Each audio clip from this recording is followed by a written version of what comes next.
Hello, today I have a little bit of a funky run here, and this is more of an experimenting, like strategy testing.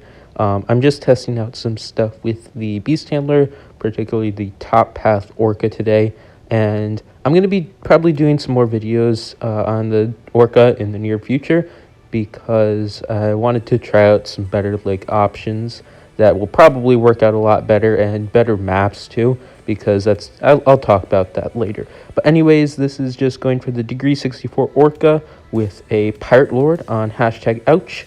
I don't really try hard this, to be honest, with crazy optimal brick mine stacking. I do brick mine stack a little bit towards late game, but it's not really that much, and if I did it more optimally, I would have made it so I didn't screw up around 97. But I guess that's all right. It's a more casual run, just testing out what's going on here. I tried to do cash spare, but I was aiming for around $60,000. I ended up coming a little bit short of that, like 4,000 short, but that's fine. It was still a pretty decent amount of cash spare.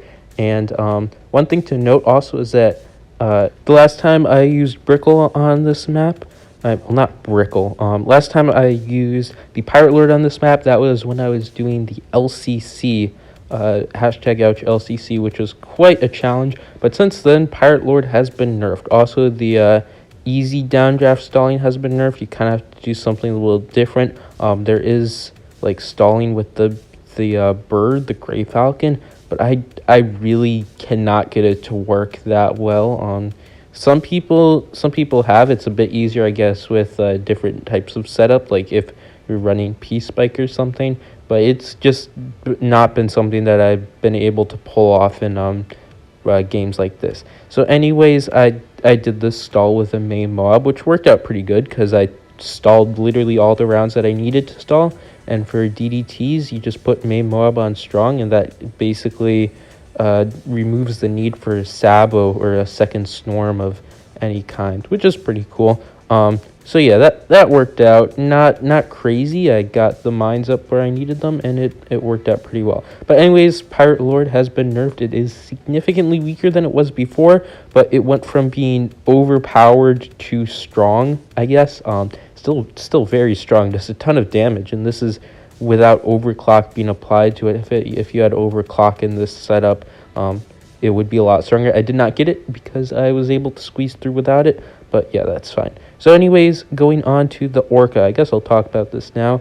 The orca, I think it's actually pretty cool. A lot of people don't really like it, which I definitely do understand, but I'm excited to try it out in better scenarios because this really wasn't the best case for it.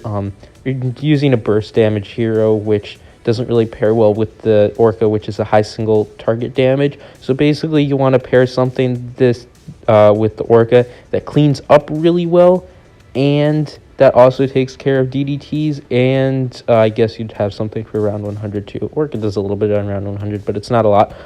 So yeah, anyways, this combination, well, I mean, the Pirate Lord's good because it really does good against everything, but Brickle isn't really the best suited for it. And also, the other thing I'd like to note is that the orca has two attacks. It's the attack where it goes in and just insta-kills the ZUMG or whatever, and then also as a drag thing. So as it's dragging it back, it does damage along the way. And on ouch, this doesn't really do anything because it just drags it into the middle where the orca is centered. So the second attack really wasn't used at all. On some better maps like Muddy Puddles Chimps, I've seen it being used there. The drag attack is able to kill all of the children and ZUMGs. So I saw a pretty cool.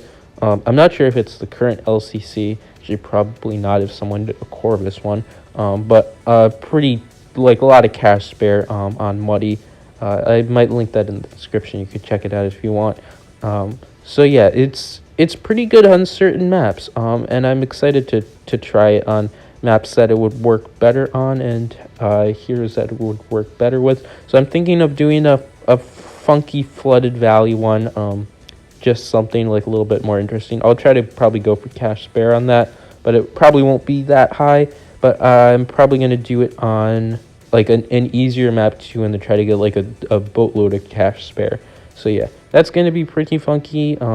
Just trying to test some stuff out with a different tower, and maybe I'll pick out another tower at some point in the future to test stuff out with too.